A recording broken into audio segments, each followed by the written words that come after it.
Back in 2015, when SpaceX made its first successful landing, going to Mars was still a big question mark. However, now that the final tests of the Starship 2.0 are happening and we can clearly see what it looks like, one cannot help wondering what the interior of the ship is going to be like. In this video, we will explore what it takes to make a safe 6-month trip to Mars. We will discuss the necessities of the astronauts and speculate on Starship interior concepts, utilizing leaked info and extrapolating the data on previous technologies such as the International Space Station and the Space Shuttle Orbiter, keeping in mind design rules set by NASA over its many decades of research and development. Hello everyone, Subject Zero here. The layout of the ship follows two guiding functional necessities: zero-G environment and low gravity. Logically, each floor must be designed to accommodate these two necessities, plus survival and the psychological need of the astronauts. Naturally, all life support systems will be located at the lower levels, along with all hardware, tools, among other crucial gear for the space journey and living on Mars. The top floors are for living areas and the flight deck. A good Starship design needs to follow simple rules, easy to use and fix. Problems that might arise throughout the journey need to be identified quickly and be simple to solve by anybody on board.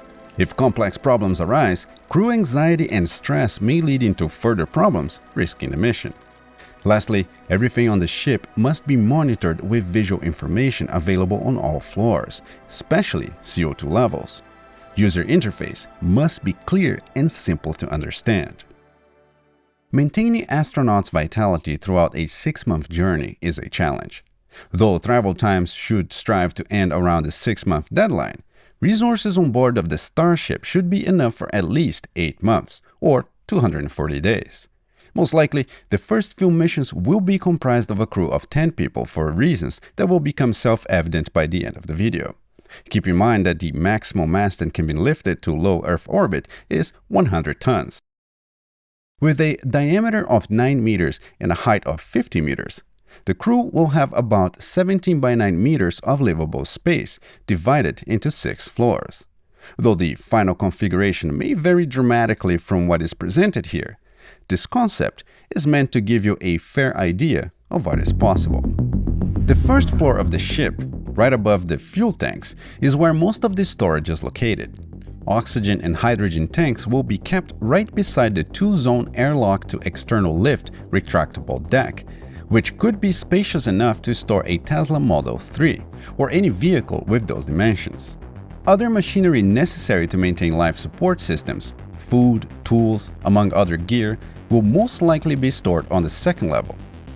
6 months of weightlessness can severely damage astronauts' health. Located on the 3rd floor, a fitness center equipped with various multi-use zero-G fitness machines and treadmills for workouts and exercises. Also available on the same floor, bathing and toilet facilities. Now, it is important to highlight that since the Starship will be the primary living space for astronauts when they arrive on Mars, the bathroom and toilet room will have to be designed to be used while in zero-G and under Martian gravity. So it will most likely resemble a design of your regular shower cabin. However, once on Mars, normal water is one of the most precious resources, so forget about showering yourself the same way you do on Earth.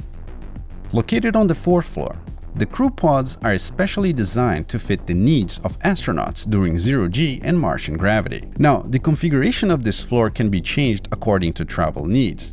The shorter the travel, such as to the moon for instance, this floor could be configured to handle more people. Since traveling to Mars is longer, privacy and comfort are favored. On the 5th floor is where the crew gets together to share meals, hang around, and enjoy some leisure time. Since it is a long journey to Mars, having some form of entertainment is a must. Not only that, but this floor is designed to give astronauts more room to alleviate them from the tightness of living on board a spaceship, and as much as possible, simulate some of the most pleasant earthy experiences. On the top floor, we have the flight deck. The flight deck level is specially designed to fit all crew at once, which will mainly be used for ship status monitoring, launch, and landing.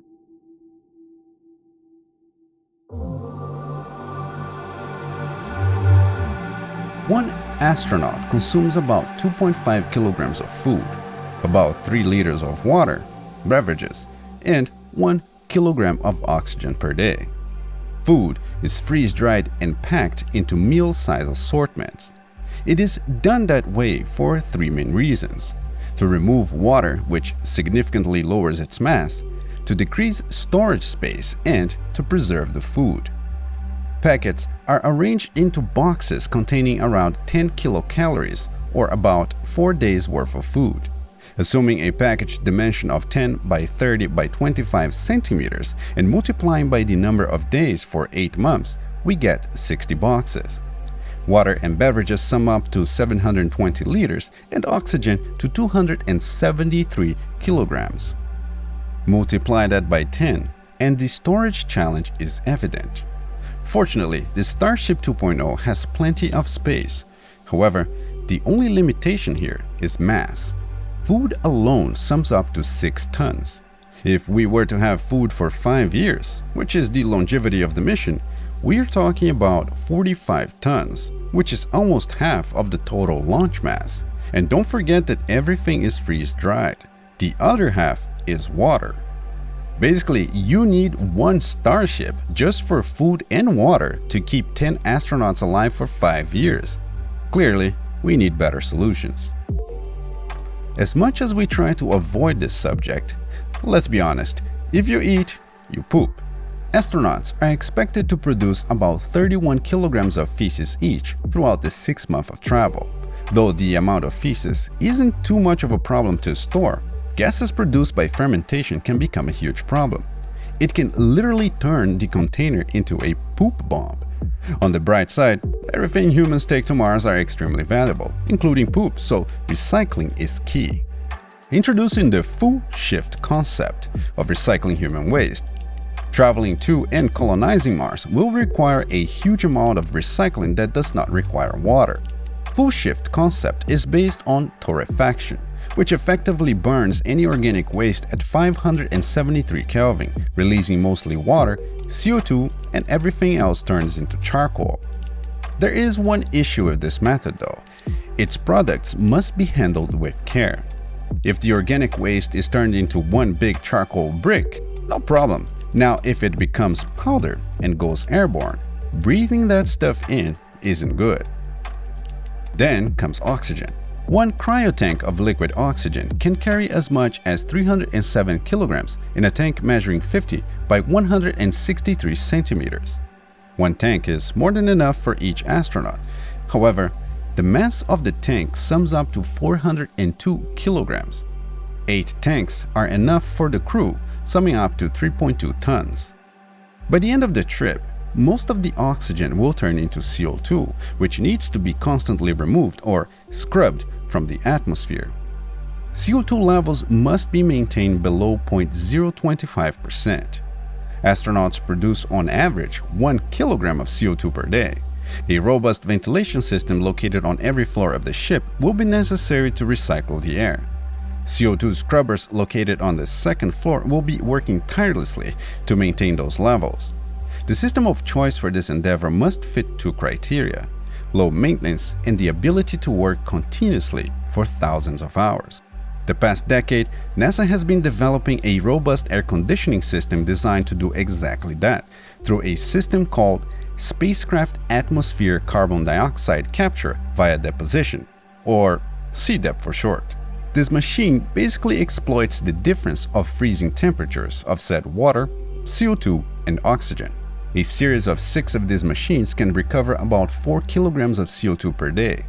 10 astronauts will produce as much as 12 kilograms, requiring about 18 machines. Now, at this point, you are probably wondering how all of this will be powered for the travel duration. After days of research, I arrived at the conclusion that electricity will most likely be generated in a combination of 3 technologies: fuel cells, batteries, and solar panels, whereas the last one is questionable. Arguably, the Starship could have ports at the mid-level right below the first floor, which would open for solar panels to be deployed. The setback with solar in this case is that while traveling to Mars, you are also moving away from the Sun, and the inverse square law kicks in.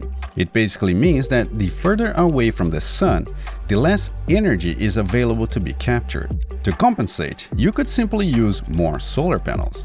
However, the ones used on the ISS are 12 by 34 meters and generate about 220 watts per square meter. If the Starship will require the same energy as the ISS, or 40 kilowatt-hour on average, the perimeter of the Starship is only 28 meters, which means that the solar panels will have to be long, something like 2 by 30 meters, for a total of 6 panels. The ISS has 16. No wonder SpaceX removed solar panels from newer renditions of the Starship. Yet, by the time you arrive on Mars, our solar array will only capture about 120 watts per square meter, which means instead of 2 by 30, the solar array needs to be 2 by 55 meters, only adding complexity to the ship. Clearly, we need a simpler solution. Fuel cells that convert hydrogen and oxygen into water is the best choice for this endeavor. Not only it can generate the power requirements, but in conjunction with solar panels, it can create a perpetual cycle of energy production. However, as mentioned before, solar isn't consistent, along with its complexity of storing and deployment. Hydrogen fuel cells are not only more reliable, but can produce energy in a more compact space and produces water, which can be used in many ways. NASA developed technologies that are small and can produce up to 100 kilowatts per cell. The question now is, how much hydrogen and oxygen we need for the mission? Considering the specific energy of liquid hydrogen of 33.6 kilowatt-hour per kilogram and a 70% efficiency of the hydrogen fuel cell, about 1.7 kilograms of hydrogen is necessary per day, amounting to 408 kilograms for the mission.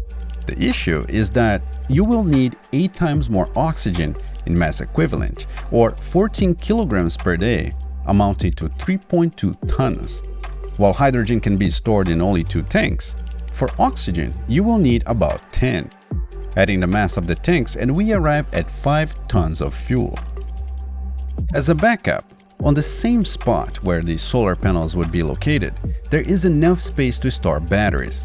As much as 100 Tesla Powerwalls equivalent can be stored here, providing as much as 1,350 kilowatt-hour, or enough backup power for 33 days. However, that many batteries will introduce 11 tons of mass.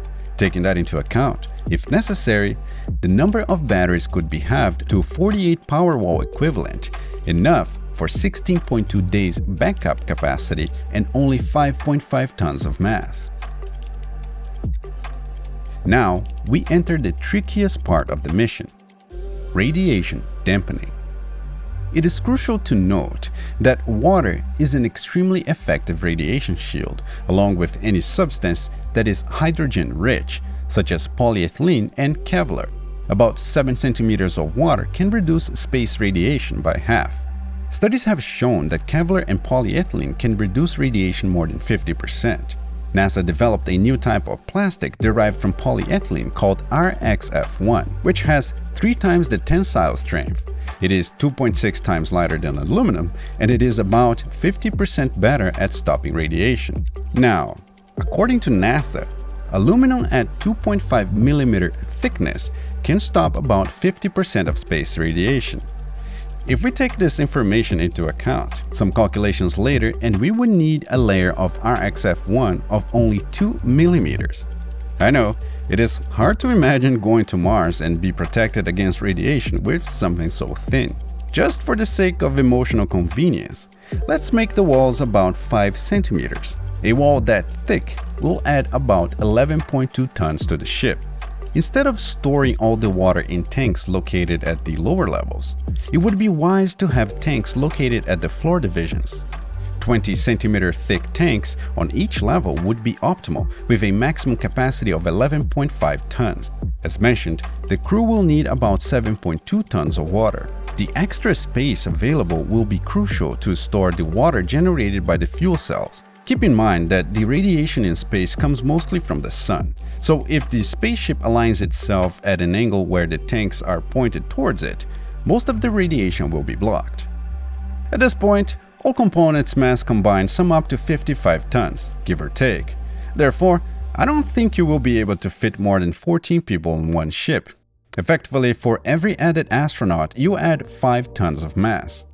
The limiting factor are the recycling machines that require a lot of energy to do their work.